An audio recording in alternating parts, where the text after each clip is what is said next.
Então, eu gostaria de apresentar o Marco Aurélio, né, que é médico psiquiatra, deixa eu só autorizar a gravação, é médico psiquiatra, psicanalista, psiquiatra do Hospital Nossa Senhora da Conceição, onde é professor convidado das residências de Medicina de Família e Comunidade e Psiquiatria, é membro efetivo e psicanalista didata da Sociedade Brasileira de Psicanálise de Porto Alegre, membro associado da FEBRAPS, FEPAL e International Psychoanalytical Association, AIPA.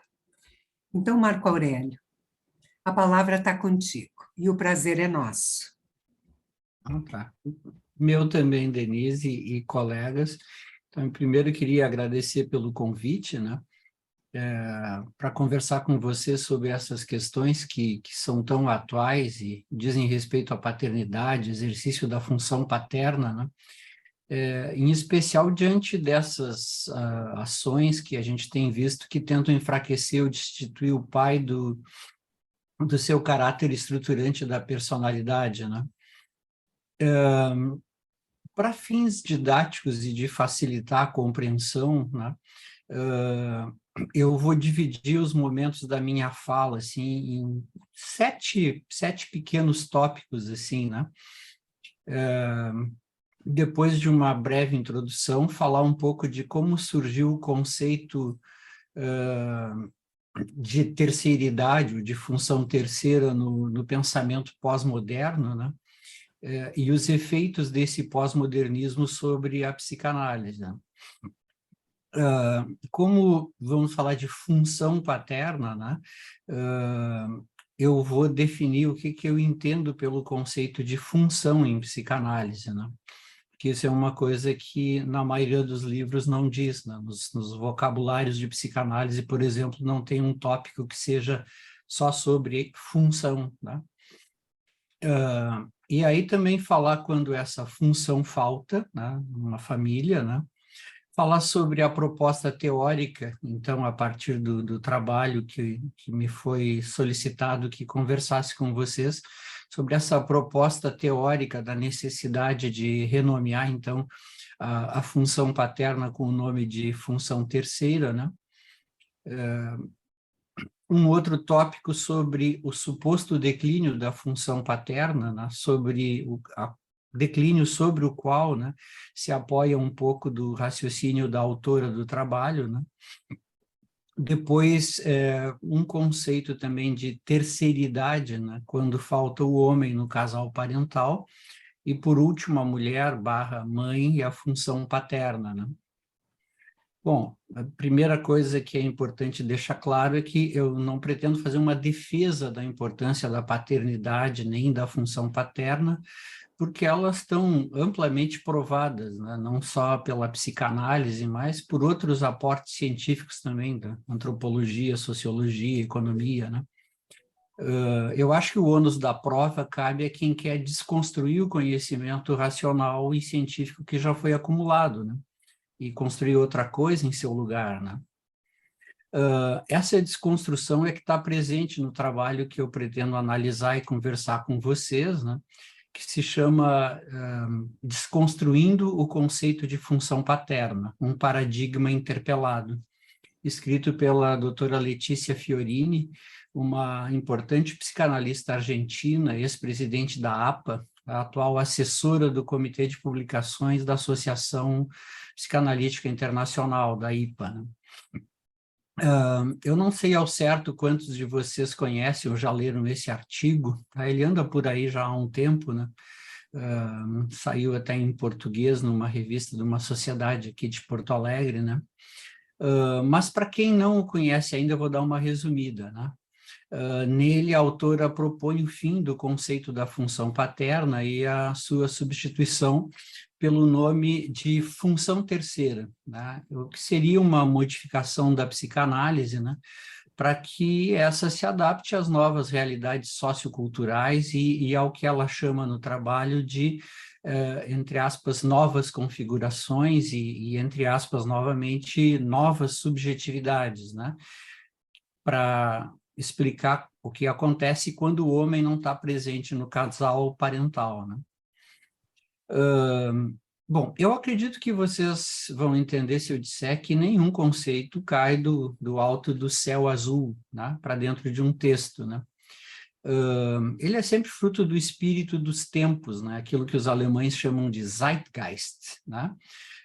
Ou seja, de um meio social, cultural, de grupos e sociedades numa determinada época, né? Que é captado e posto no papel por uma ou mais pessoas, né? Então, para a gente compreender em que universo psicanalítico, ou filosófico, ou epistemológico, né, essa ideia de uma função terceira nasce e busca se validar, né, como um conceito psicanalítico, né, primeiro será preciso a gente ter uma visão mais ampla do contexto que ela surge, né? Eu sempre gosto e procuro entender as questões, os conceitos, as teorias dentro de um sistema mais amplo de referência, né? Então, eu vou pedir para vocês um pouco de paciência, né, para que me acompanhem nessa linha de pensamento, que eu pretendo que ela vá do geral para o mais específico, do mais filosófico para o mais psicanalítico, né? Acho que isso vai ser importante porque eu pretendo demonstrar que a origem dessa nova função proposta é filosófica, mas ela não é psicanalítica. E as suas bases, elas estão alicerçadas, né?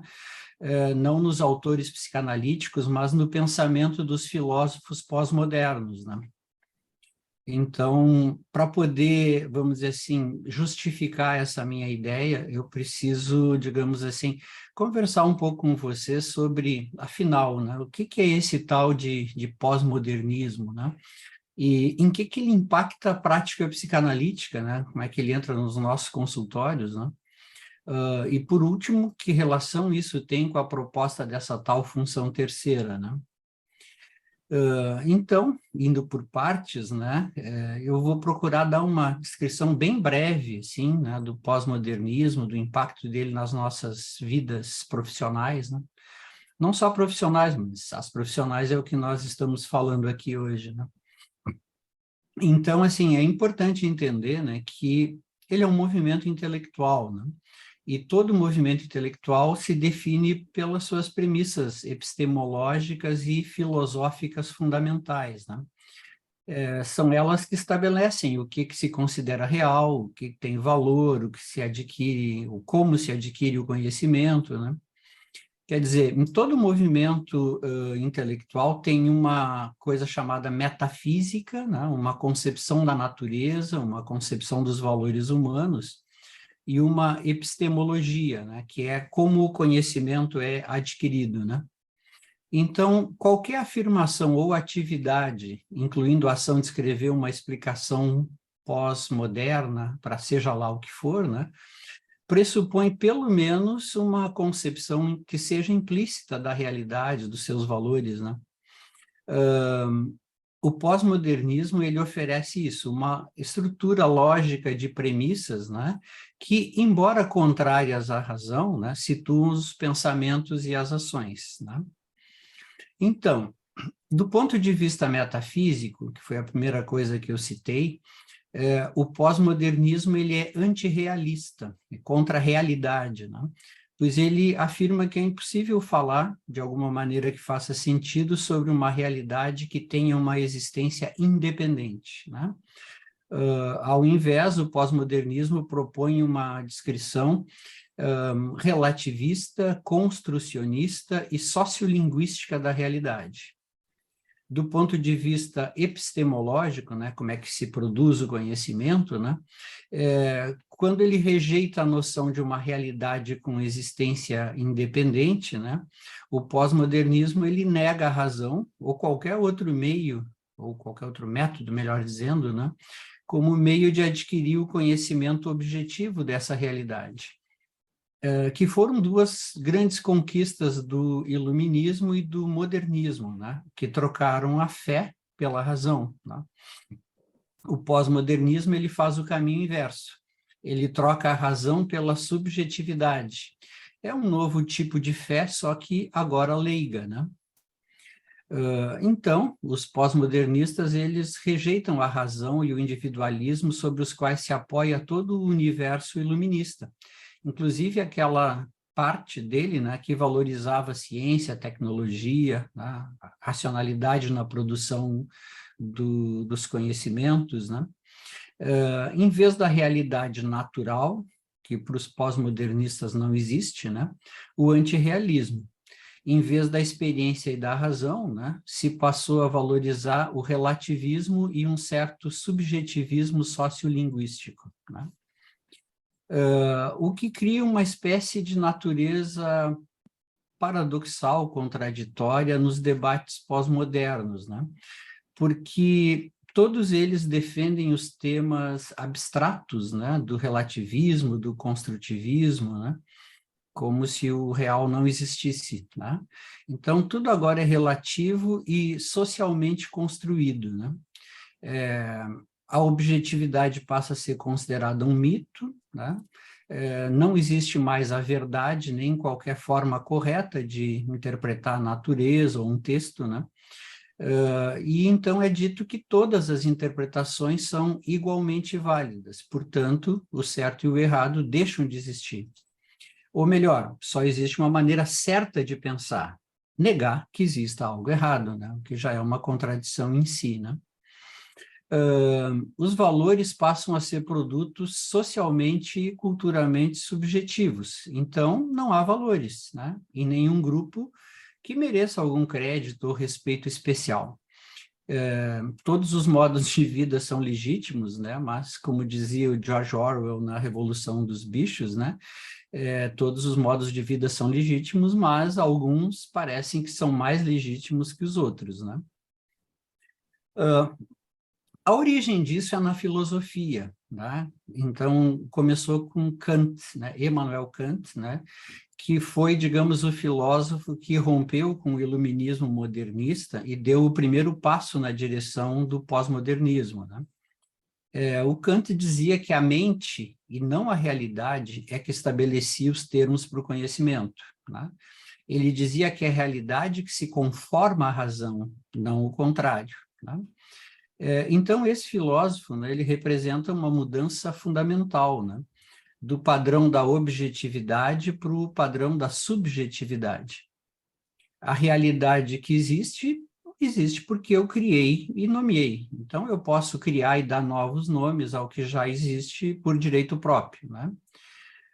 Me parece que esse é o caso do nome função terceira, né, para renomear algo que já existe com nome próprio, a função paterna, né?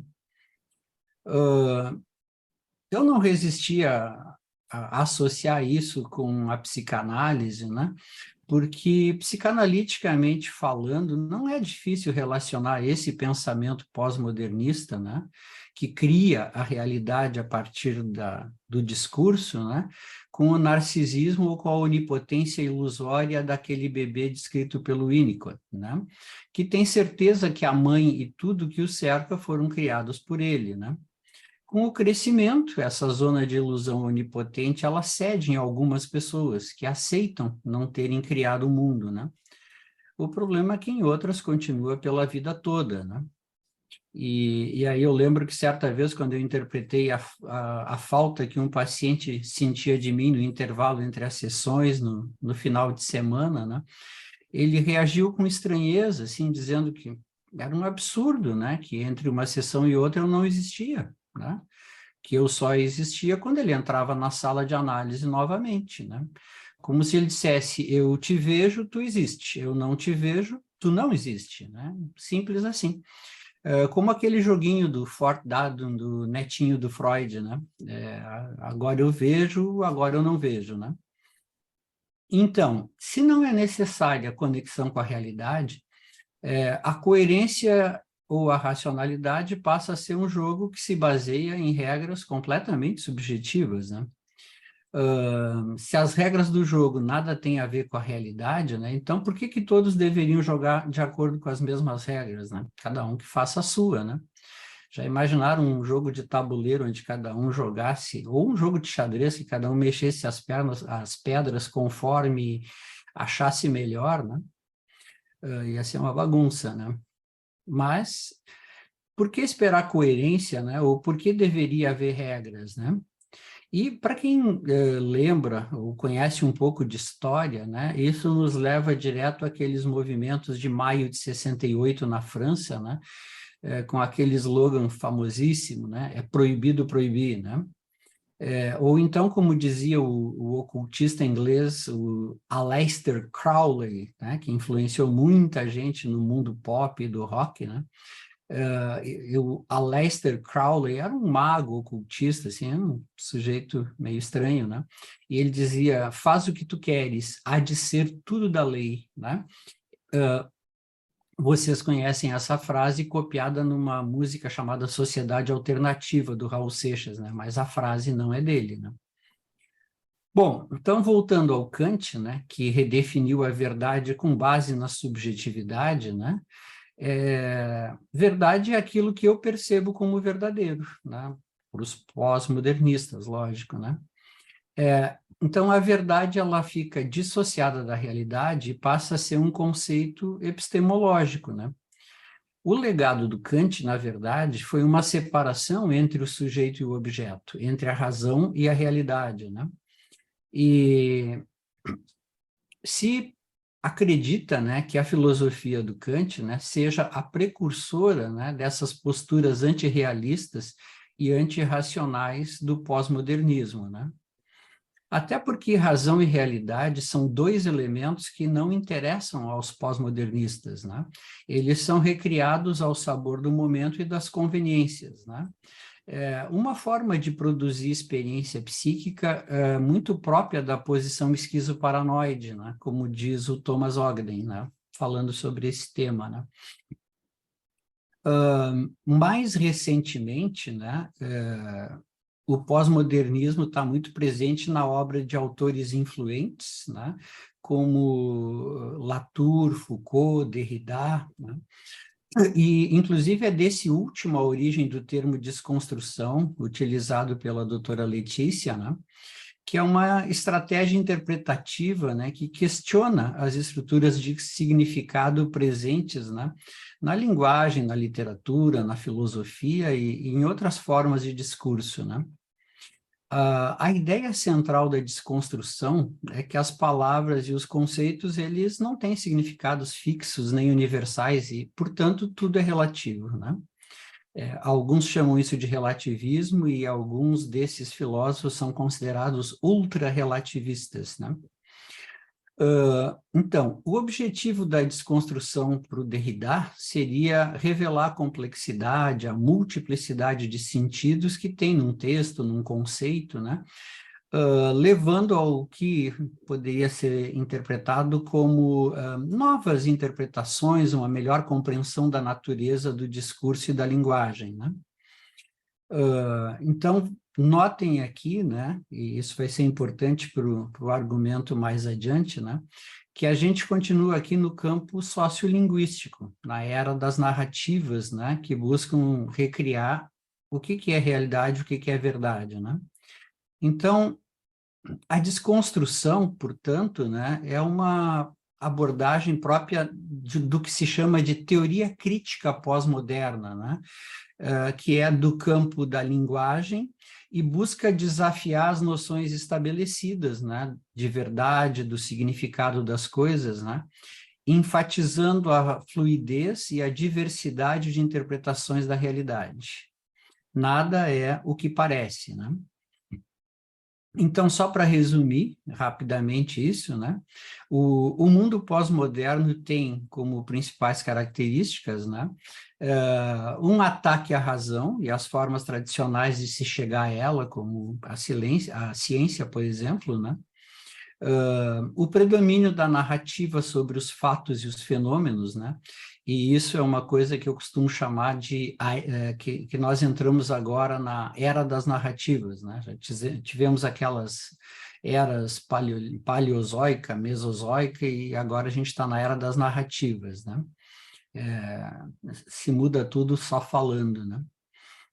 Uma outra característica é o ultrarrelativismo, né? Nada é o que parece ser, tudo é relativo, né? E, por último, né, uma característica muito própria dos pós-modernos é o construtivismo social e a negação de tudo aquilo que for individual, né? Então, voltando então, depois de fazer esse passeio pelo campo da filosofia, voltando para a psicanálise, né? Um campo mais conhecido nosso, né? Vamos ver onde é que esses dois campos se encontram ou se cruzam, né? Os pós-modernos adoram dizer assim, onde isso se atravessa, né? Mas, enfim. Bom, nós como psicanalistas, né, temos muito material de trabalho à disposição sempre, né? E um desses materiais fundamentais que a gente usa no dia a dia, no consultório, é o uso que os pacientes fazem da palavra, né, para comunicarem o que querem dizer, mas também para ocultar o que não querem nos contar, né, falando de outras coisas às vezes, né. Mas não só os pacientes, né, os colegas também escolhem certas palavras, né, que acabam revelando qual é a sua filiação teórica, filosófica ou ideológica, né, e o que eles querem dizer e também o que eles querem esconder, né? Então, nesse sentido, né, o tópico do nosso título, Função Terceira, né, ele remete à tentativa de criação de um novo conceito na psicanálise, né? Só que não a partir da teoria psicanalítica, e sim a partir de uma filosofia e de uma ideologia, né? E em psicanálise, vocês sabem, né, que há uma tradição, né, que os novos conceitos são sempre propostos a partir de um conhecimento já acumulado, né, como forma de ampliar conceitos que já existem, né. Nunca antes se falou em desconstrução, tá? Por exemplo, Melanie Klein nunca se propôs a desconstruir a teoria freudiana, né? Ela partiu dela e acrescentou insights muito ricos para a clínica, até criar a sua própria teoria, né? Bion partiu de Freud e de Klein, mas sem tentar desconstruí-los, né? E criou uma teoria própria, que enriquecia e ampliava as anteriores e abria novos horizontes, né? A proposta dessa função terceira, por outro lado, ela não vem somar, não vem ampliar, não vem esclarecer, nem enriquecer o conceito de função paterna, mas tentar substituir esse conceito, né, afirmado já na psicanálise, né, por uma narrativa que, a meu ver, é filosófica e ideológica, né, de matriz sociolinguística, né, e não oriunda da teoria psicanalítica, né. Embora, né, a autora tente justificar, assim, fracamente, né, com a teoria lacaniana e, curiosamente, só com ela, né, essa troca por uma palavra neutra, né, terceiridade, né, que tem o objetivo de tirar a figura do pai de cena, né, não se fala mais a palavra pai e se fala a palavra terceiro, né. Qual é a importância que tem a gente compreender essa troca de nome, né? Num aspecto da teoria aparentemente tão bem estabelecido já, reconhecido na clínica, né? Bom, é importante porque alguns psicanalistas, né, que se identificam com os pós-modernistas, assim como esses, também realizam um ataque à razão, à ciência e à própria realidade. E um desses ataques mais atuais é a figura e a presença do pai e o exercício da função paterna. E aqui uma observação, né? Eu estou usando de propósito a palavra ataque ao invés de crítica, porque sempre houve críticas respeitáveis, baseadas na evolução e na ampliação do conhecimento psicanalítico, né? Elas sempre existiram, sempre foram bem-vindas, né? E nunca pretenderam desconstruir nada, né? E agora o que a gente tem visto são ataques mesmo, né? Com escassas bases teóricas ou clínicas, ou nenhuma base clínica, muitas vezes, né? A meu ver, é uma espécie de infiltração filosófico-ideológica da psicanálise, disfarçada de novas epistemologias, né, para dar conta das tais, entre aspas, né, novas subjetividades, né, e que nem são tão novas assim, né? Mas eu vou voltar a isso mais adiante, né? Também não é nenhum fato desconhecido para nós, né? Que a teoria psicanalítica acumula um corpo de conhecimentos de mais de um século, né? Com algumas coisas bem assentadas, outras em mudança, né? Então, portanto, sujeita a avanços e retrocessos comuns à evolução de qualquer ramo do saber, né? Coisas que antes valiam agora não valem mais, outras foram modificadas, surgiram acréscimos, né? Mas isso é do jogo, né? Esses avanços e os retrocessos, né, eles têm a ver com as modificações naturais que vão acontecendo na teoria e com as mudanças também que vão acontecendo, né, na sociedade, na cultura, e que essas tensionam os conceitos teóricos, né, e assim como a nossa prática do dia a dia, né. O tema, né, da nossa conversa hoje, a figura, o papel, a função do pai, dos homens em geral, né, estão entre as modificações sociais e culturais que merecem a nossa atenção e estudo hoje em dia, né. Durante muitos anos, a psicanálise estudou muito relação mãe-bebê, né? Só dos anos 70 para cá que voltou a se falar da importância do papel do pai, né? Mas a gente precisa, né, entender esse ataque pós-moderno, né, que tem sido feito ao masculino de forma mais geral, né, e ao pai de forma particular, inclusive vindo de dentro da própria psicanálise, né? Então, para isso, eu queria voltar àquilo que eu citei para vocês, um dos tópicos no início, né, que é definir o que é uma função do ponto de vista psicanalítico, né? Pensando na expressão função paterna, né? O que é função, né? O termo função, né, em psicanálise, ele se refere a uma atividade psíquica, né, que se traduz numa capacidade e numa disposição mental do sujeito, né, que o predispõe para um determinado tipo de vínculo objetal, né, e esse se traduz em atos, né, subjetivos e objetivos conectados aos afetos, né. Por exemplo, pegar no colo com carinho, acalmar, faz parte, né, da função materna, função paterna, né? E também aos atos que alguém desempenha na relação com o outro, né? Como cada um funciona para o outro, né? As diferentes funções psíquicas, porque são várias, né? E seus estados mentais correspondentes, né? Elas vão fazer parte, né, das representações e identificações internalizadas que compõem o nosso self. Isso é, a função é que vai ser internalizada junto com os afetos que a acompanham, e não apenas o objeto que desempenha essa função que vai ser internalizado, né?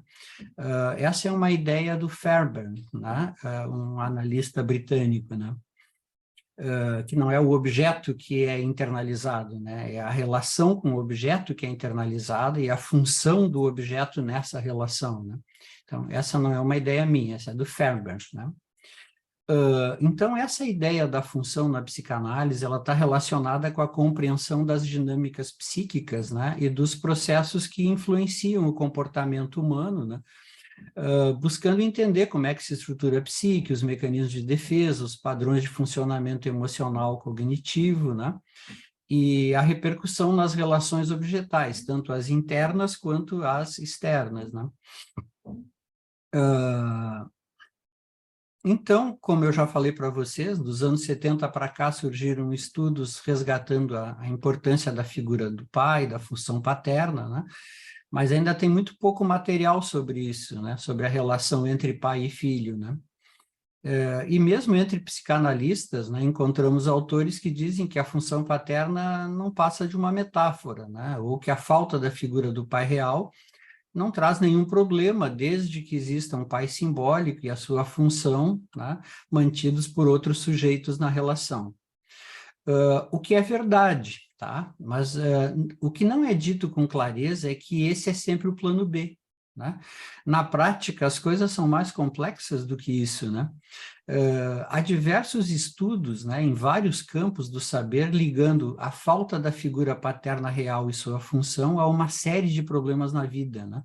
Desde uma estruturação psíquica falha, passando pela evasão escolar, uso de álcool e drogas, violência, criminalidade, né?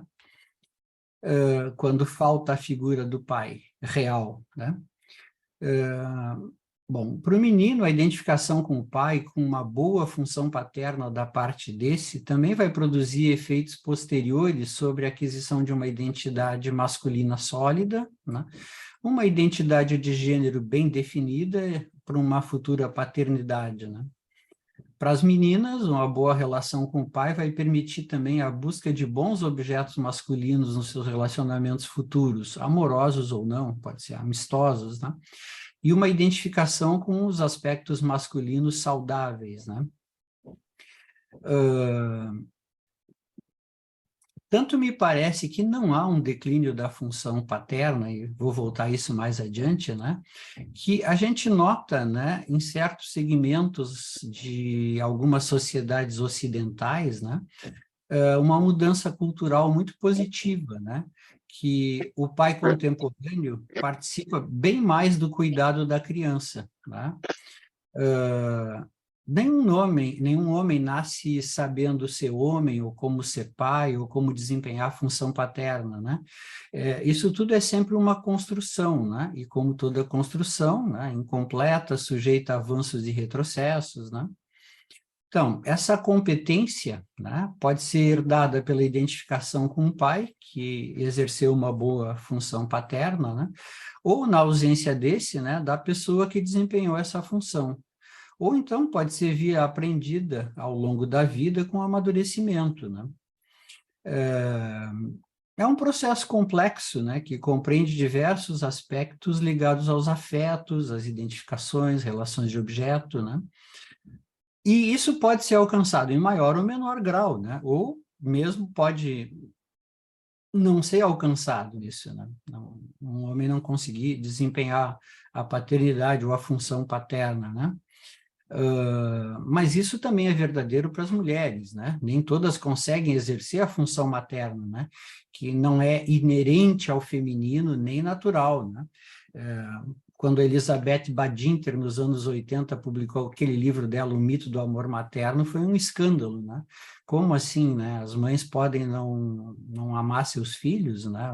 Não ter, assim, uma tendência natural para a maternidade, e ela foi a primeira a dizer que não, que isso não é uma coisa tão natural assim quanto se acreditava, né? Bom, outro tópico que eu acho importante, né, para o nosso raciocínio, para a estruturação desse nosso raciocínio conjunto, né, é dizer que existe ou uma função paterna ou então uma função terceira, né, introduz uma questão importante que é o seguinte, assim, isso parece que supõe que essa função, seja chamada paterna ou terceira, vai estar sempre presente. Quem nos garante que ela exista, né? Será que a gente pode aceitar que às vezes ela não exista, né, sob nenhum nome, né? E que em algumas famílias a gente pode ter uma ausência completa da função paterna, né? E estamos falando aqui de uma função que não é desempenhada pela mãe, né? Então, portanto, ela seria ou paterna ou terceira, né? Mas as duas denominações inferem que ela sempre estaria presente, né? É claro que tem um outro ângulo nessa questão, que é a negação da falta, né? Para não ter que lidar com ela ou com suas consequências, né? E a realidade, mesmo que o Kant não gostasse dela, que os pós-modernos possam pensar que a reinventam na linguagem, né? A realidade, ela sempre se impõe, né? Ela nos mostra que, às vezes, não tem mesmo pai nem real nem simbólico. E, às vezes, não tem nem quem exerça a função paterna, né? E esse lugar, na verdade, né, ele está preenchido por uma falta, por uma ausência, né?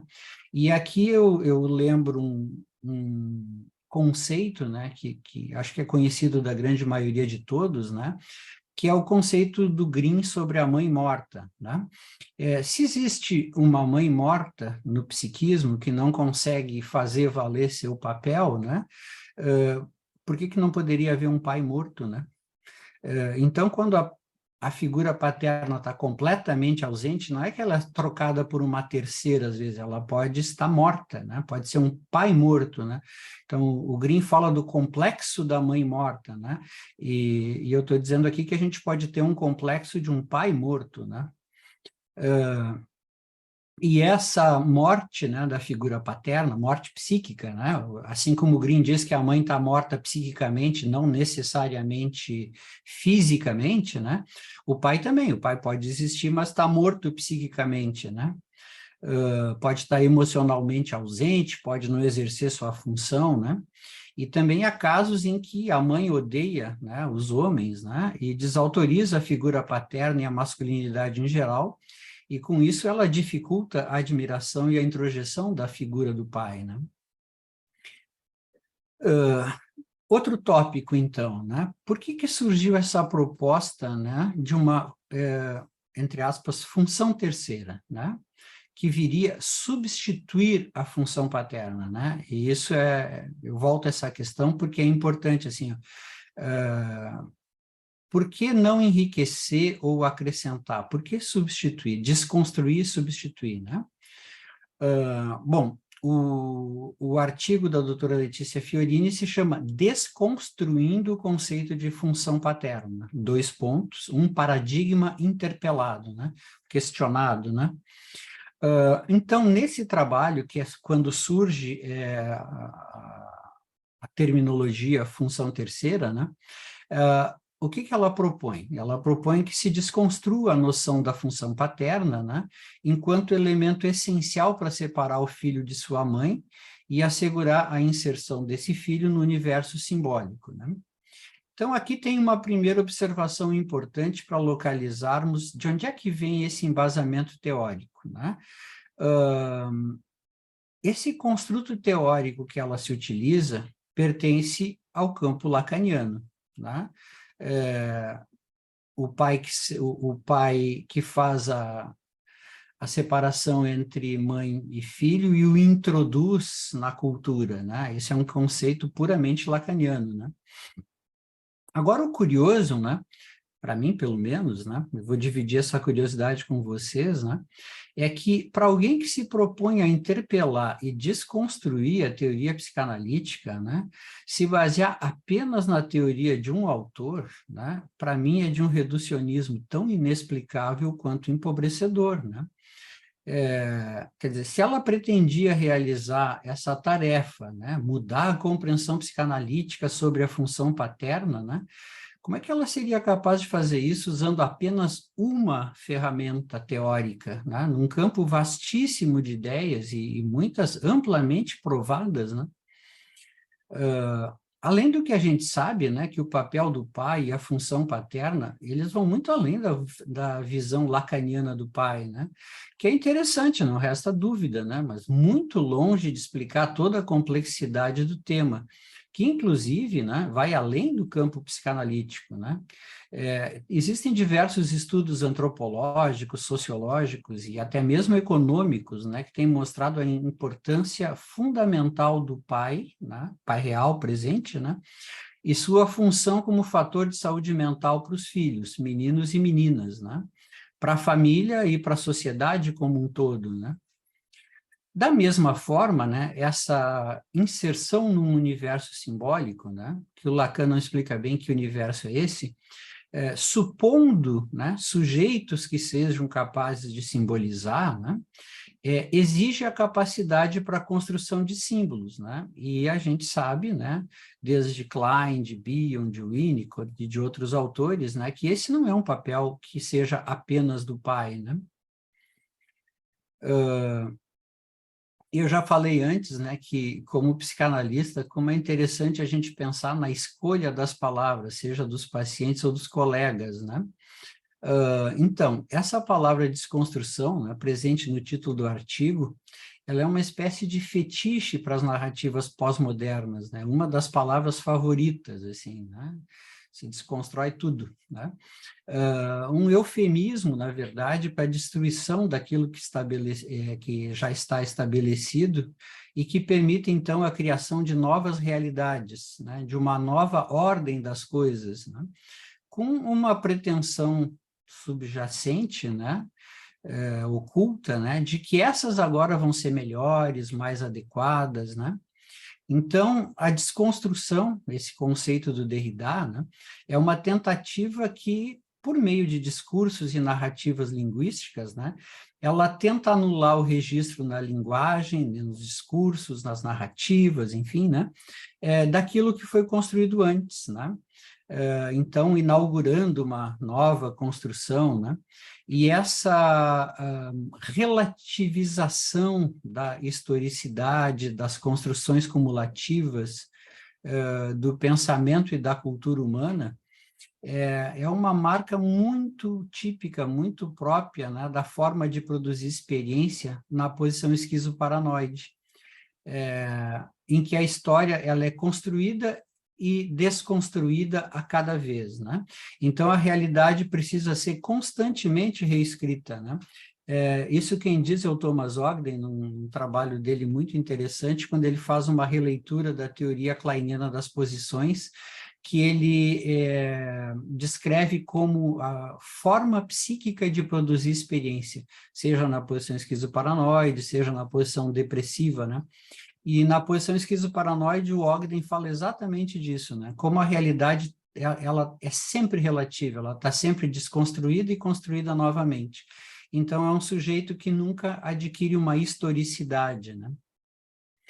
Bom, voltando ao texto, então, da doutora Letícia, né? Embora ela fale de propostas pós-freudianas na criação do conceito de terceiridade parental, né? Ela usa o termo no plural, né? Propostas pós-freudianas, né? Ela só usa Lacan como referencial teórico, nenhum outro psicanalista, né? E eu acho que isso é reducionista, é empobrecedor, não é digno da riqueza teórica de conceitos surgidos na psicanálise, né? Por outros inúmeros autores pós-freudianos, tão ou mais importantes do que o Lacan, e que ela certamente conhece, né? Mas, saindo, então, desse universo lacaniano e da sua ideia particular de um universo simbólico ao qual o acesso se daria através do pai, né? E só por ele, né? Por Lacan, né? Sabemos que o holding de Winnicott, a reverie materna do Bion, a capacidade de conter e transformar os conteúdos da mente do bebê, né? É tão ou mais fundamental para a criação de um universo simbólico na mente quanto a presença do pai. E, de fato, a criação de símbolos, né, no sentido kleiniano ou winnicottiano, por exemplo, né, ou da transformação de elementos beta em alfa, como diz o Bion, né, ela independe da figura paterna, mas ela é enriquecida se o pai estiver presente e desempenhar sua função, né? Então, outro problema epistemológico e ideológico ainda mais controverso no trabalho dela, né, e esse é um tema complicado, né, que ela propõe exatamente nas palavras que depois eu vou citar na íntegra, né, porque senão pode ficar estranho, assim, né? Mas ela diz que a argumentação dela, né, está apoiada na suposta existência de um patriarcado opressor, agressivo, violento, né, responsável pela agressividade no mundo e pelas guerras, né? Quer dizer, essa argumentação dela, na verdade, está apoiada numa narrativa ideologizada, não numa teoria ou no conhecimento científico, né? A minha associação foi que, se para a religião foi Eva que trouxe o mal ao mundo, né? Para a autora foram os homens que trouxeram a agressão e a violência ao mundo, né? Só que nenhuma teoria, né, antropológica, sociológica ou psicanalítica sustenta essa afirmativa, né? Então, aqui ela está fazendo política, não psicanálise, né? Isso aqui é outra coisa, né? A partir dessa visão, então, ideologizada, histórica e cientificamente equivocada, ela faz ligações injustificadas da função paterna como uma herança ou resultado do poder opressor masculino, né? Quer dizer, é uma afirmativa sem qualquer evidência ou comprovação, né? É dita assim, palavras ao vento, né? Como se os homens só existissem para oprimir as mulheres, né? E a função paterna fosse um derivado dessa opressão, né? A função paterna, ela não diz com essas palavras, mas deixa nas entrelinhas, né? É uma herdeira da malignidade masculina opressora, né? Ela deixa isso bem claro, né? Agora, a gente tem que ter claro que essa narrativa de um suposto patriarcado inerentemente prejudicial às mulheres e às crianças, né, é uma crença ideológica, ela não se sustenta em nenhum marco teórico, psicológico, psiquiátrico, psicanalítico, né? Pelo contrário, diversos estudos mostram, né, que uma figura masculina forte, presente e respeitada é um fator de proteção dos filhos e do núcleo familiar, né? Como um todo, né? E a sua ausência produz o efeito oposto, né? Então, eu acho que é preciso questionar essa ideia de uma espécie de luta de classes no campo sexual, né? Homens patriarcas oprimindo mulheres indefesas, né? Porque nem todo homem é um opressor, nem toda mulher é uma vítima oprimida, né? E para mim, homens e mulheres são parceiros, diferentes, mas complementares na preservação da espécie e no seu desenvolvimento há pelo menos 250 mil anos, né? Não inimigos em luta permanente, né? E, além disso, Freud já falava de um declínio do patriarcado em 1900, né? Nada de novo no fronte, portanto, né? Então, falar em 2023 de um declínio do patriarcado é falar do que o Freud já falava 123 anos atrás, né? Então, não é uma coisa nova, né? E esse tão falado declínio da função paterna, né, ele não está associado ao declínio do patriarcado que o Freud nos falava, são coisas diferentes, né?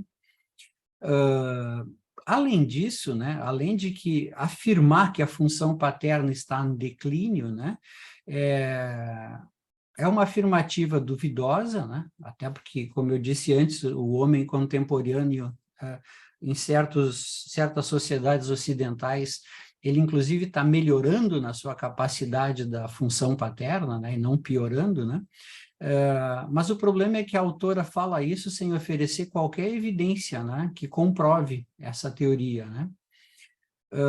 Eu acho que ela está em transformação para melhor, não em extinção, né?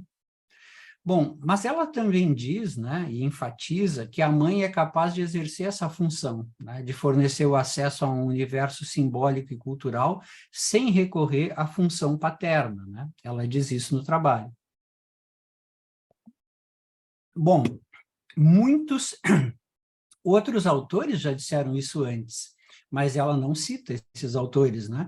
De forma que a afirmativa parece uma novidade criada por ela, né?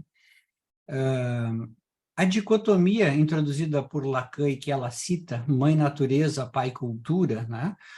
Por si só já é altamente discutível, né? Ela só é compreensível dentro do universo lacaniano, né? Mesmo assim, é trazida como uma verdade absoluta, não como uma hipótese teórica, né? E eu penso que a gente sabe que a mãe é um poderoso veículo de acesso à cultura e da formação de símbolo para os filhos, né? E muitas vezes o único, nas ausências mais prolongadas do pai. Mas, de novo, né, essa ideia nem é nova, nem é dela, né? O objetivo final da teorização dela, se é que podemos chamar isso de teorização, né, é a proposta que o papel simbólico do pai mude de nome e passe a se chamar a função terceira, né, independente de quem a exerça, né, e além do que ela denomina de dicotomias empobrecedoras, né. Bom, chato eu, mas, de novo, eu vou ter que dizer que o que ela propõe como novidade já existe há muitos anos e talvez sempre tenha existido, né? Outras pessoas podem e exercem a função paterna, né? Não se precisa de uma mudança de nome para manter nem a correção teórica, nem a clínica e nem a atualidade, né? E, além disso, ela não menciona que os homens também podem exercer uma função paterna, né? E que esses papéis costumam ser dinâmicos e intercambiantes na família, né? Então, qual o verdadeiro objetivo da mudança de nome, né? Ultrapassar o que ela chama, então, de dicotomias empobrecedoras, né? O que são essas tais dicotomias empobrecedoras que ela cita assim, né? São a existência de dois sexos e dois gêneros, né? Masculino e feminino. Só que isso não é empobrecedor, e mais do que dicotomia que separa, é uma complementaridade que aproxima e une. É apenas a realidade biológica característica de todos os mamíferos, né? Um destino dado já na vida intrauterina pelos cromossomas ou XX ou XY, né? Dos primeiros Homo sapiens, né, cerca de 250 mil anos atrás, até a década de 60, né, nem a realidade biológica e a psicológica do masculino e do feminino, elas não eram empobrecedoras nem impediram o progresso da humanidade, né? Simplesmente o progresso da humanidade seguiu o seu curso natural, né? Mas hoje em dia, né, o binarismo sexual biológico é contestado no discurso dos pós-modernos, né, para quem até mesmo o sexo biológico não passa de uma construção social sustentada pelos heteronormativos, né? Essa é a metafísica do pós-modernismo, né, a negação completa da realidade factual, né? Então, lembrem lá do início do Kant, né? A mente é que cria a realidade, ela não existe por si só, né? Bom, quando ela fala de terceira idade, então, é para destituir o termo pai de seu valor, tanto simbólico quanto da figura real de homem, né?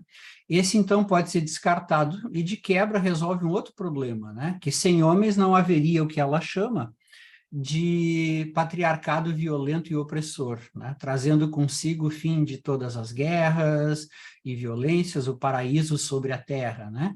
É a boa e velha ultrapassada visão religiosa do mundo, com a chegada ao paraíso, só que agora com roupas leigas e pós-modernas, né?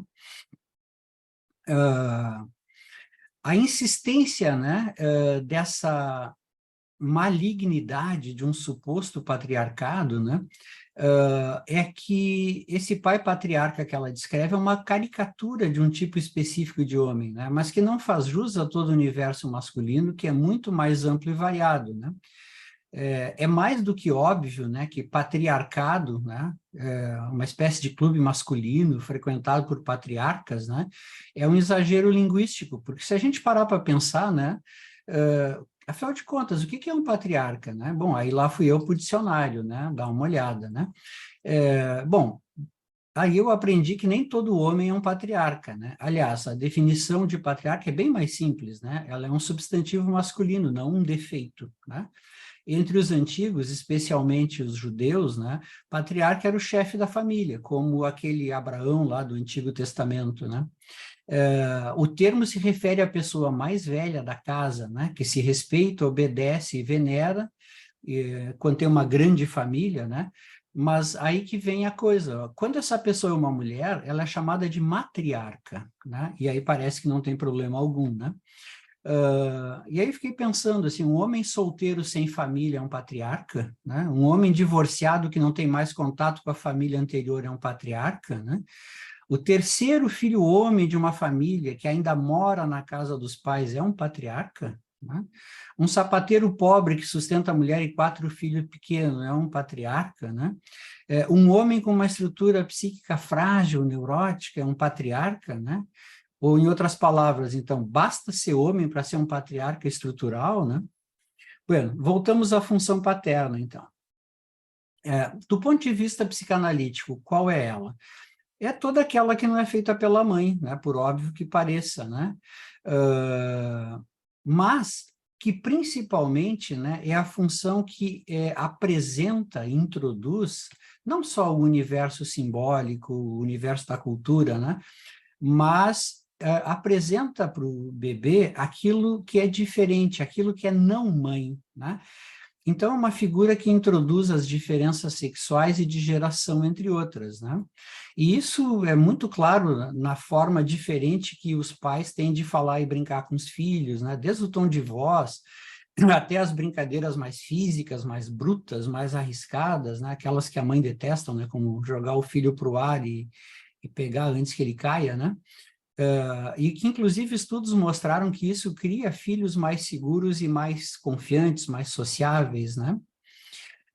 E está bem estabelecido em diversos estudos, né, que uma das faltas dessa função, né, além da delinquência, é a perversão, pela negação da castração, quer dizer, a negação da diferença entre os sexos e as gerações, né? Então, isso seria já por si só uma razão muito importante para a gente manter, né, a função paterna, né? E agora, voltando ao tal declínio que ela fala, mas não comprova, né?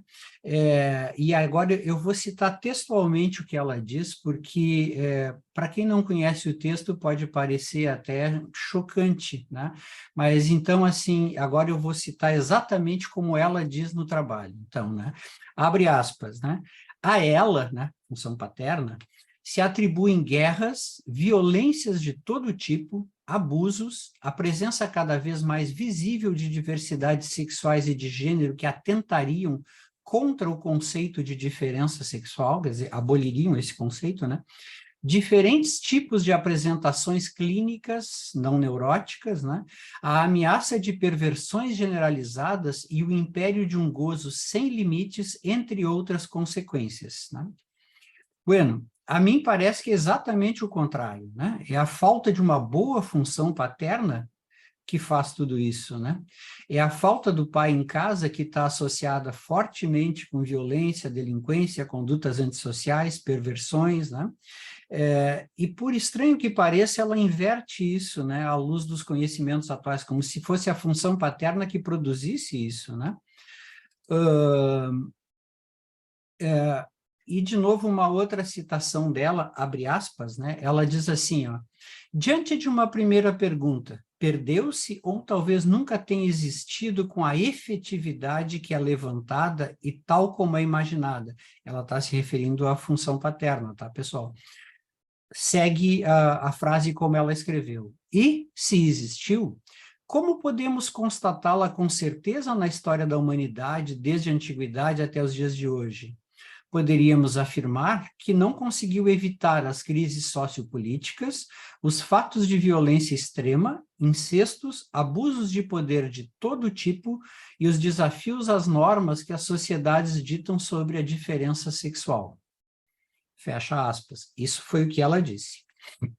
Bueno, admito que eu tenho uma certa dificuldade de entender como é que a função paterna, né, que é um conceito puramente psicanalítico, não é nem sociológico, né, como é que a função paterna poderia ter evitado crises sociopolíticas, né, como o surgimento do comunismo, do nazismo, do fascismo, ou eventos de violência extrema, né, como atentados terroristas, né? Para ela, a função paterna não evitou incesto de pais contra filhas, né? Fato que comprova justamente a falta de uma função paterna efetiva e afetiva, né? Então, ela explica, a meu ver, de forma simplista demais, tanto fenômenos individuais quanto sociais, né? E isso já seria um erro metodológico, né? Porque esses fenômenos são multicausais, né? Tem várias causas, né? Bom, então, né, o que se percebe aqui a essa altura do trabalho dela, né, é que a insistência em centrar alguns males da sociedade nos homens e no masculino, né, é uma posição político-ideológica, não é psicanalítica, né, que é o de acusar os homens por todas as opressões que existem, né, e a menos que eu tenha perdido essa aula durante a minha formação, né, eu não aprendi que caiba a psicanálise fazer acusações, né, como essas que a autora faz em seu texto de forma muito clara, né? Essa diminuição, por exemplo, que ela fala da mulher e do feminino, né? Demonstra justamente o quanto os homens fracos e, portanto, muito pouco patriarcais, né, temem as mulheres, né? Os homens fortes não temem as mulheres a ponto de precisarem diminuí-las, oprimi-las, esvaziá-las até de alma, né? Quem queimou as mulheres na Inquisição não foram os homens fortes e amorosos, né, que amavam as suas mulheres e filhas, foram os fracos e agressivos que as temiam e odiavam, a ponto de alguns, inclusive, se tornarem celibatários, né? Ou por evitação ou por inveja da sexualidade feminina, né? Mas daí a supor que os padres do Tribunal da Santa Inquisição representem os homens ou o pensamento masculino me parece exagerado, né? Sobre qualquer ângulo que se examine, né? Homens e mulheres, eles são biológica e psicologicamente diferentes, mas iguais em valor, né? Seres que são complementares, amantes, parceiros, não inimigos, né? E aí eu me lembrei daquilo que aquele grande ator brasileiro já falecido, José Wilker, dizia de uma forma muito bem-humorada, né? Ele dizia assim que a guerra dos sexos vai terminar empatada, porque há muita confraternização entre os inimigos, né? E eu acho que ele estava certo, né, quando dizia isso, né?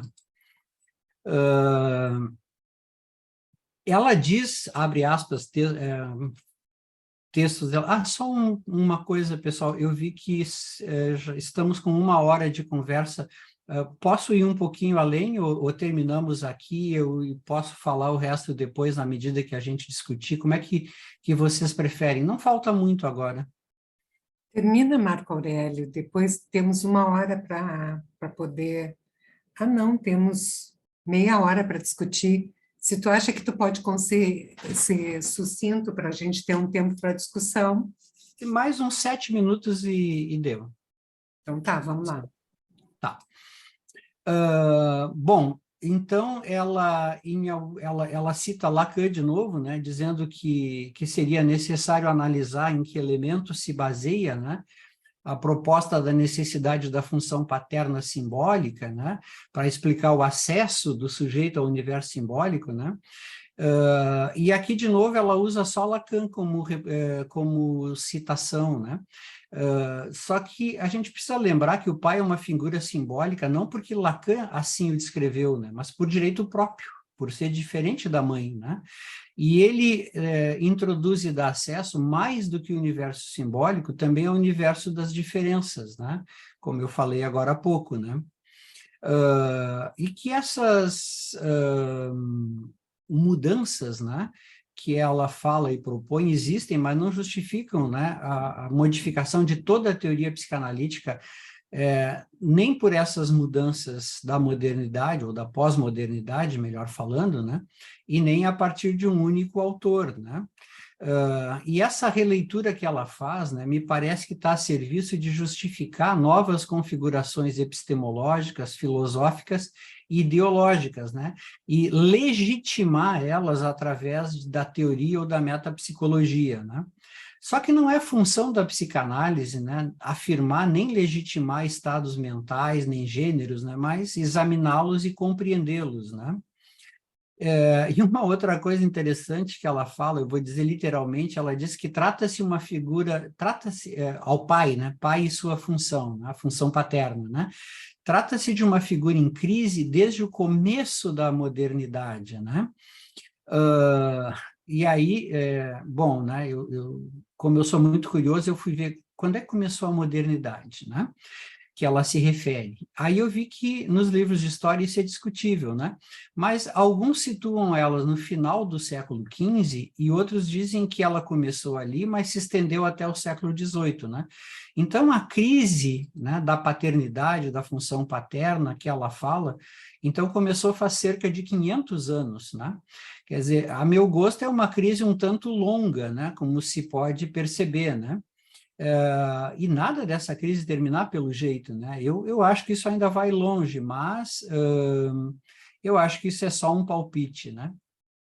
Eu vou pular uma partezinha aqui, que pode ser pulada sem prejuízo da compreensão das coisas, né? E acho que dá para pular uma parte aqui. Tá, então vamos daqui em diante assim, ó. Só para terminar. 5 minutinhos, né? Ela fala, por exemplo, né, da subjetividade, vou citá-la literalmente, abre aspas, né? A subjetividade materna em toda a sua complexidade, em forma multicêntrica e plural, fecha aspas, né? Bueno, é uma frase de efeito, né, bonita de dizer e difícil de encontrar no mundo real, né? Ela fala como se toda mulher fosse um ser naturalmente capaz de simbolizar, ter um pensamento rico e complexo, amar a maternidade, etc., né? O que está longe de ser verdade, né? Lá em 1980, Elizabeth Bedinter já disse que isso não era assim, né? E aí ela diz assim, abre aspas, né? Pensamos que a maternidade implica um sujeito desejoso e simbolizante ao mesmo tempo, com capacidades de exercer operações simbólicas, né? Fecha aspas, né? Claro que isso existe, né? Numa mulher madura, com uma boa estrutura psíquica, enfim, né? Mas, obviamente, isso não é a realidade, né? Não é a maioria, né? Que a maternidade tenha sempre por trás uma mulher desejosa e simbolizante, capaz de operações simbólicas, né? Isso existe, mas nem de longe a maioria, né? E isso, ela toma essa minoria, e acho que esse é um equívoco dela, né? Toma essa minoria como se fosse representativa de todo o feminino, assim como ela confunde homens violentos com violência na função paterna, né? Bom, e, por último, ela fala, né, de pluralidades identificatórias, entre aspas, né, que são, na verdade, as diferenças, as diferentes nuances que todos nós temos na identificação com os nossos objetos parentais, em diferentes graus, né? Pode ser que o menino se identifique mais com alguns aspectos da mãe ao invés do pai, ou a menina se identifique com aspectos do pai ao invés da mãe, ou eles não conseguem se identificar com nenhum dos dois, né? E a autora resolve esses problemas na identificação, trocando a palavra problemas por pluralidades, né? Então, sai uma fonte de sofrimento psíquico e entra uma espécie de escolha mais livre, consciente, né, dessas identificações primárias, né? Como se as identificações pudessem ser escolhidas de forma livre, consciente, assim, ao gosto do freguês, né? Então, para terminar, né, eu espero, né, ao longo dessa exposição, ter demonstrado o seguinte, né, que a proposta, e agora vamos discutir isso, obviamente, né, que a proposta de uma função terceira não é baseada na teoria psicanalítica existente, mas é uma proposta do campo sociolinguístico, fruto do estilo discursivo do pensamento pós-moderno, né? Também que a autora não assume uma possível falta da função paterna, né, que nem a tal terceiridade preencha, né? Um outro tópico que eu espero ter demonstrado é que a autora faz acusações sem provas contra os homens como produtores e responsáveis pela violência no mundo, né? E também fala do suposto declínio da função paterna sem oferecer nenhuma evidência disso, né? Que ela pretende também descrever a função paterna desempenhada pela mãe como uma novidade, mesmo que esse conhecimento seja já de quase um século na psicanálise, né? E, por último, então, eu espero ter demonstrado que não tem nenhuma necessidade da gente mudar a denominação de função paterna, trocando-a por um nome diferente e neutro que exclua a figura do pai, né? Bueno, basicamente, pessoal, era isso, né? E agora é a gente poder conversar a respeito, né, desses tópicos todos, dessas ideias todas e ver o que vocês acharam, né? Bom, Marco Aurélio, vasta, profunda, intensa e com uma capacidade de discriminar conceitos aí maravilhosa, te agradeço, isso nos coloca realmente com a possibilidade de pensar, de refletir. Eu não vou tecer comentários maiores, a não ser te dizer que gostei muito, né, e te agradecer, porque eu quero colocar a palavra à disposição das pessoas que estão aqui. Eu peço que se inscrevam, levantando a mãozinha, que aí vai ordenando, me ajuda, né, a ordenar a ordem da inscrição dos nossos convidados aqui presentes. A palavra está com vocês, vamos aproveitar então esse momento para fazer essa interlocução. Por favor, se inscrevam.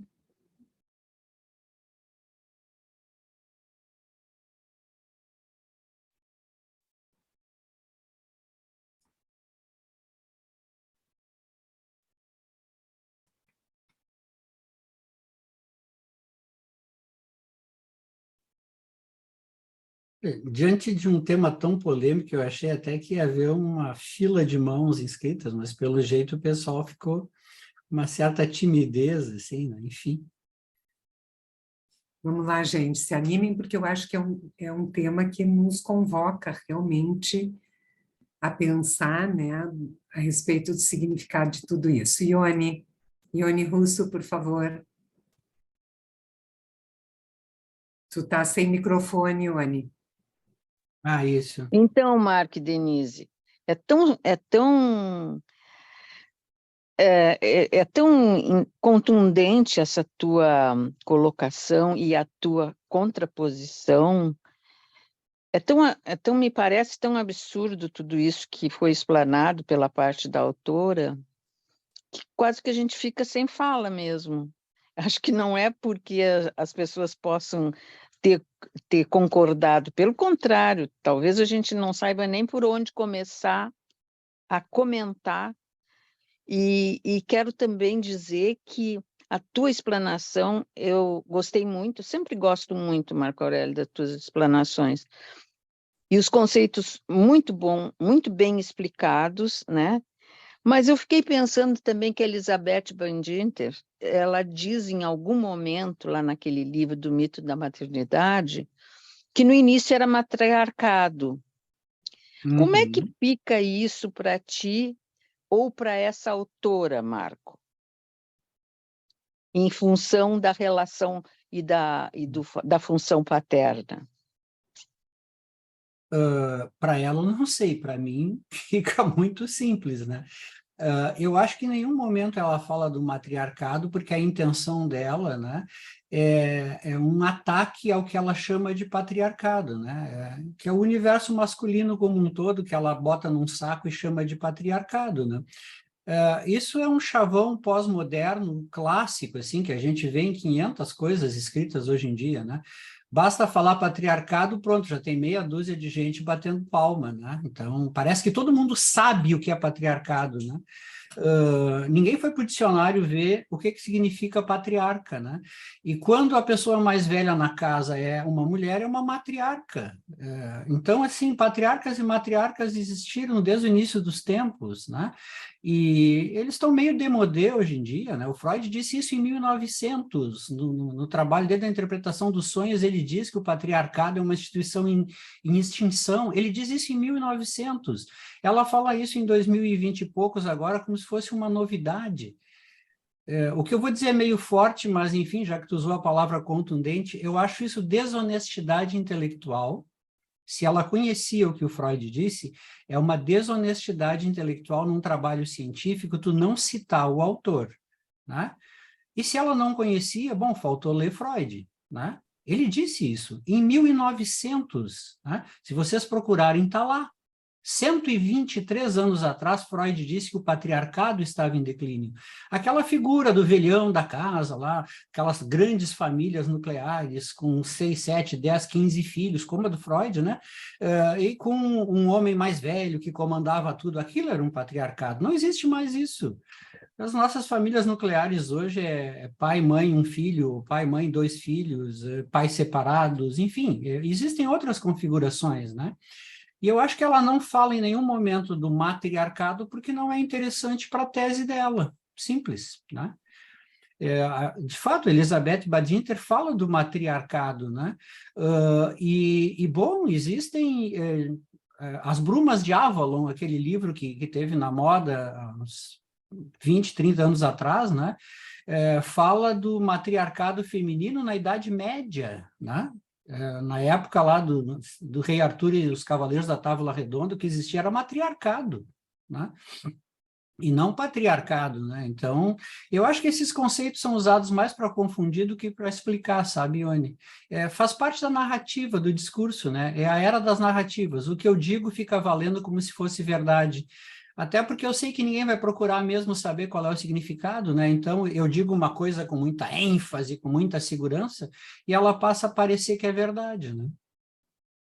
Aliás, eu tive um professor, um ginecologista, que dizia assim, quando vocês forem dizer uma coisa muito boba, muito besta, digam com muita autoridade, né? 70% das pessoas vão acreditar, né? enfim, né? As inscrições seguem aberto. Enquanto as pessoas estão aí formulando algumas questões, eu gostaria de te dizer que eu achei brilhante a analogia que tu faz de uma construção de conhecimento a partir da subjetividade, pensando no objeto subjetivamente concebido versus o objeto objetivamente percebido, e como o Winnicott vai valorizar a inclusão da realidade nesse confronto. É muito importante que a gente tenha concepções subjetivas, mas a gente também tem que ter momentos em que a gente confronta com o que se percebe na realidade, porque anular a realidade ou fingir que ela não existe nos coloca dentro da seara da psicose, né? Então, eu fiquei pensando que talvez, né, essa confusão que se monta a partir daí seja a gente aceitar indiscriminadamente, sem testar objetivamente, concepções subjetivas, né, sobre teorias que, se a gente fizesse uma observação mais acurada em cima da realidade da pesquisa, talvez não se sustentassem. E como a gente está pronto, né, para aceitar isso sem juízo crítico, né? Eu acho que isso é uma mensagem que fica, assim, me parece que é muito importante, que é um ataque à razão, com certeza, né? Isso que tu dissesse me faz lembrar, por associação, daquilo que o Freud dizia no trabalho sobre neurose e psicose, né? Que o neurótico tem um conflito com a realidade, né? O psicótico reescreve a realidade, ele cria uma neo-realidade, né? São duas maneiras muito diferentes de lidar com a realidade, né? Então, acho que o que tu dissesse do registro objetivo e subjetivo serem considerados, né, ao mesmo tempo, é próprio da neurose, o contrário seria próprio da psicose, né? Então, desprezar a realidade, substituí-la por um discurso que cria uma neo-realidade, me parece muito mais próximo do campo da psicose do que da neurose, né? Nisso eu estou de muito acordo contigo, Denise.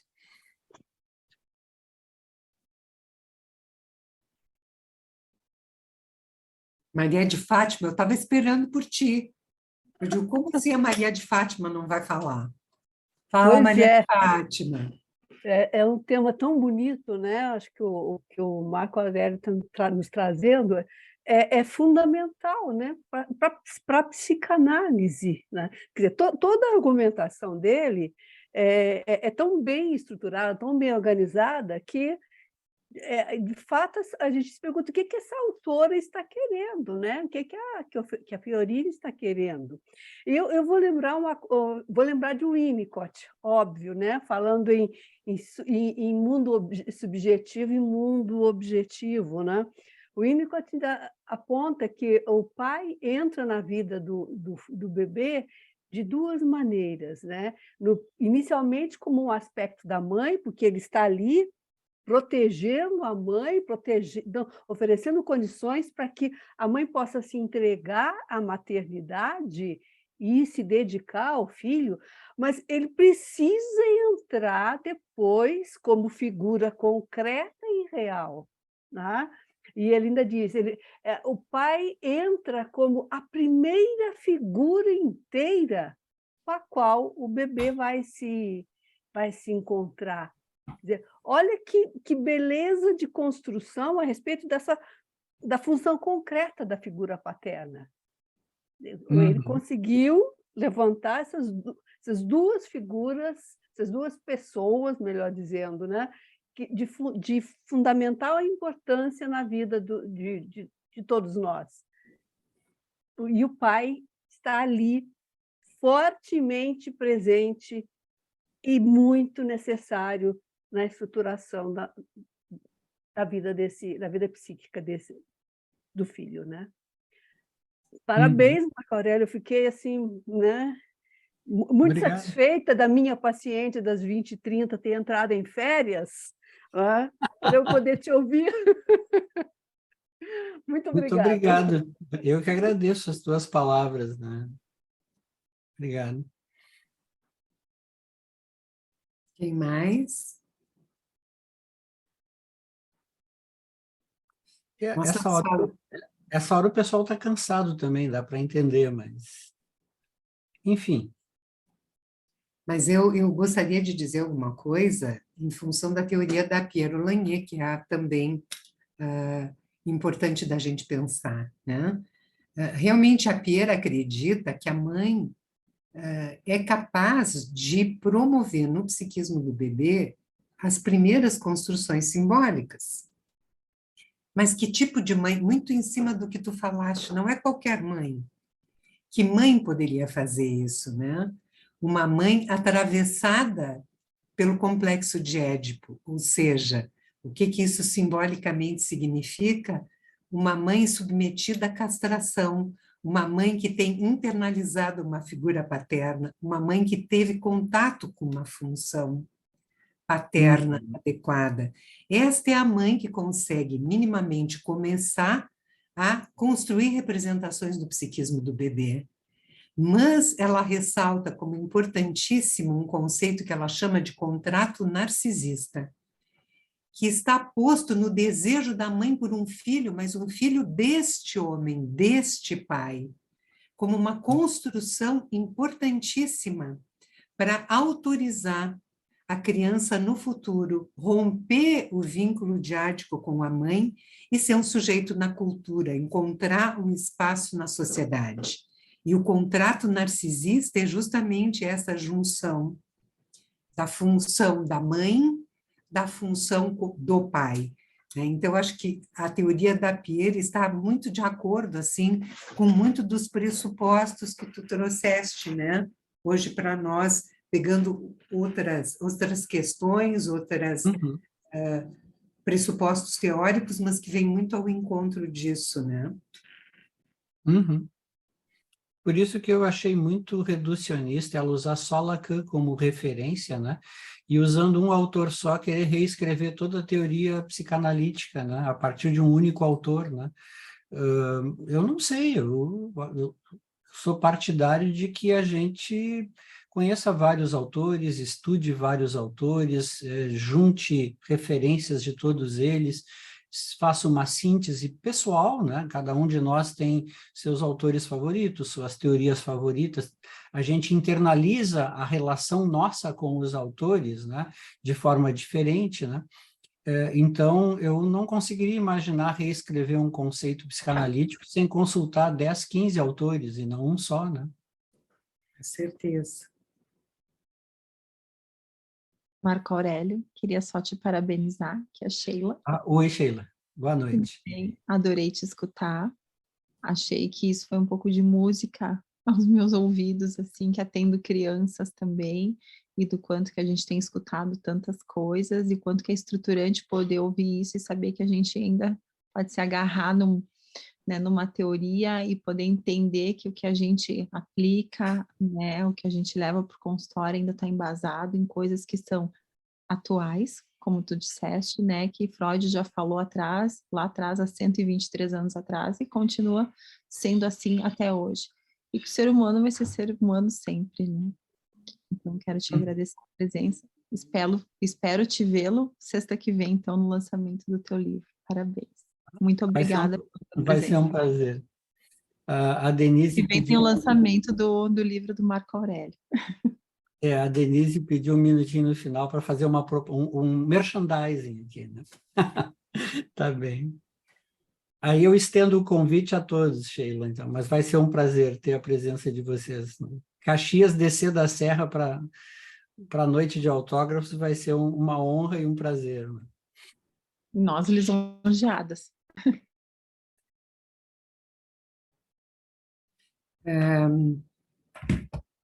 Eu vou aproveitar e mostrar em primeira mão para vocês. Eu tive o privilégio de receber do Marco Aurélio, antes mesmo do lançamento, o seu livro, que fiquei lisonjada e muito grata por essa oportunidade. E super indico, porque apesar de o título ser, né, uma psicoterapia para médicos de família, as questões que o Marco Aurélio aborda no livro servem para todos nós. Né? Então, dia 19, nós vamos ter o lançamento do livro do Marco Aurélio. Marco Aurélio, por favor, diz local e horário, por favor. Dia 18, na verdade, Denise, que 18, perdão, 19 é a sem nossa ser reunião daqui. Isso, sem ser na próxima sexta, na outra, né?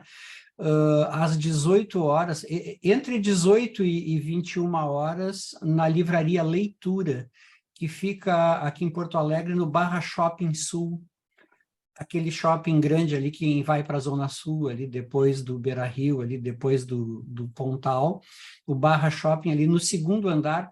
Para quem gosta de sorvete, tá assim, na frente do Bátio de Latte, a livraria, né? Então, é só pegar o autógrafo e comer um sorvete ali depois, ou antes, né? Mas é dia 18, então, das 18 até as 21, né? Então, quem já tiver o livro, é só levar, é mais pela presença, tá bom, é mais pela presença e pelo carinho, assim, né? Então, estão todos convidados, né? Todas convidadas, né? Se quiserem me dar a honra de aparecer por lá, né? Como a Denise disse, embora o título sugira que é um livro só para médicos de família, né? Ele é escrito todo a partir de uma perspectiva psicanalítica, né? E baseado assim em muitas histórias reais do cotidiano, assim, né? De pacientes que eu atendo, que eu supervisiono os residentes, né? Então, eu sou suspeito para falar, mas eu acredito que o livro está bem decente, tá? Então, assim, não fico com vergonha de convidá-las. Mas mais alguma pergunta? Eu vi algumas mensagens aqui, deixa eu ver se eu consigo abrir as mensagens, se tem alguma pergunta nas mensagens.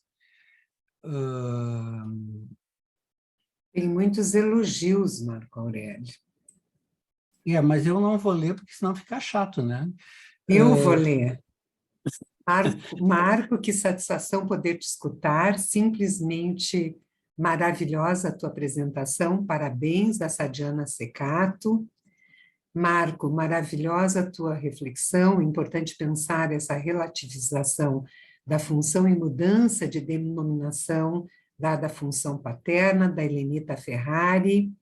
Gostaria de te parabenizar pela bela conferência, principalmente contextualizando o nosso momento de tantos ataques à psicanálise, da Maria Denise Klein, ótima apresentação da Andrea, e esses foram os comentários que temos aqui no chat. Uhum. E mais alguma pergunta?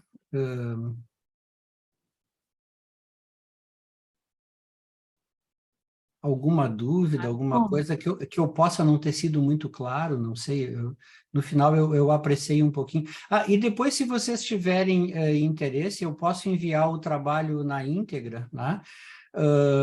E aí a Denise distribui, enfim, o pessoal da associação pode distribuir para quem está presente, tiver interesse no texto completo, eu posso enviar, né, em PDF. Vai ser um presente de Dia dos Pais para nós, então.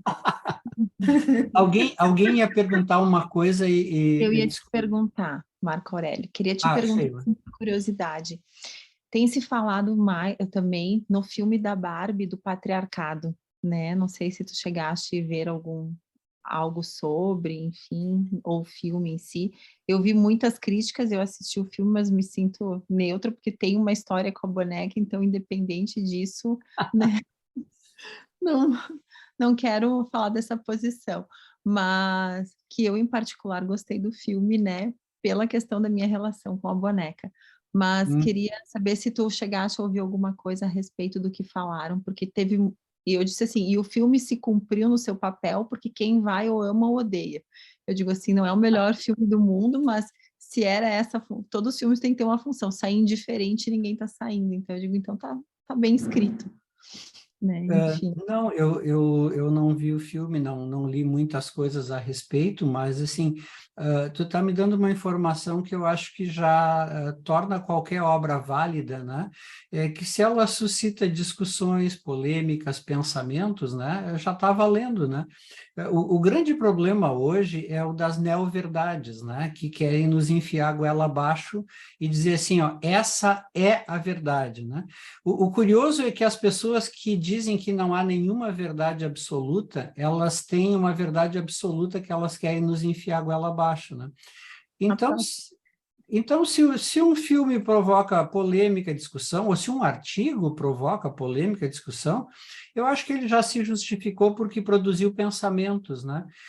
Eu sempre digo, brincando, mas falando sério, Sheila, que quando eu vou numa conferência que é muito ruim, eu aproveito muito, porque eu tomo várias notas, né? Assim, inclusive das coisas que eu acho um absurdo, que são uma porcaria, né? Ou que eu vou querer depois escrever um trabalho para complementar ou para rebater, né? E, ao mesmo tempo, eu vou parecer ao palestrante extremamente interessado, porque eu vou estar prestando atenção e escrevendo, né? Tomando notas, né? Então, assim, ó, a gente aprende com o que é bom, aprende com o que é ruim, aprende com o que é mais ou menos, né? Desde que produza um pensamento, né? Já está valendo, né? Então, eu acho que isso é a coisa mais livre que a gente pode ter, é o pensamento, né? Hoje em dia as pessoas falam de liberdade à torto e à direito, desde que a tua liberdade é conhecida com o pensamento dela, né? Tu é livre para pensar comigo, né? Não para pensar diferente de mim, né? Então, a liberdade também virou uma coisa muito relativa, né? E cada vez mais eu acho que George Orwell era um gênio, né? Todos os animais são iguais, mas uns são mais iguais que os outros, né? Impressionante, né? Eu acho que esse cara era um gênio. E pouca coisa que, assim, uma coisa que pouca gente sabe sobre o George Orwell, ele sempre foi de esquerda, né? Não era uma questão de ser direita ou de esquerda, ele era contra o autoritarismo, né? Ele nunca foi um homem de direita, e ele denunciou barbaramente todos os crimes de pensamento da esquerda. Porque ele era um romântico, ele era um lutador, ele lutou pela independência da Espanha, né, contra os fascistas e tal, né? E ele era um sujeito interessantíssimo, né? Então, eu acho que esse livro dele, A Revolução dos Bichos, ele é de uma atualidade, assim, impressionante, né? E o 1984 dele também está ficando cada vez mais atual, né? Verdade. A ponto de que algumas pessoas dizem brincando assim, olha, pessoal, aquilo era um aviso, não um manual, né? A novilíngua que ele fala, né? Assim, que todo mundo tem que falar uma língua nova, né? E Deus o livre tu errar as palavras da língua nova, né? Então tem que criar uma língua nova para explicar as coisas velhas de antes, né? Mas tem que ser com uma língua nova, né? Isso é a essência do pós-modernismo hoje em dia, né? A novilíngua, o Orwell previu isso muito tempo atrás, né? Mas obrigado pelo teu comentário, né? Eu não vi o filme, até vou ver se eu leio algumas críticas, assim, mas se te ajudou para pensar, e se tu tem uma relação afetiva com a Barbie, tá valendo, Sheila, não tem problema Mas nenhum. eu não fui para criticar nem para nada, eu só fui para assistir um filme como qualquer outro, que eu acho que às vezes as pessoas vão tanto tentando achar justificativas, né? E às vezes a gente só tem que deixar aquilo entrar no coração e ver. Eu acho que tem gente que vai para o cinema com caneta e papel, assim, para anotar, assim, todas as críticas que vai fazer depois na rede social, né? Isso é um porre, né? Vamos combinar, né? Vai se divertir, né? Isso aí.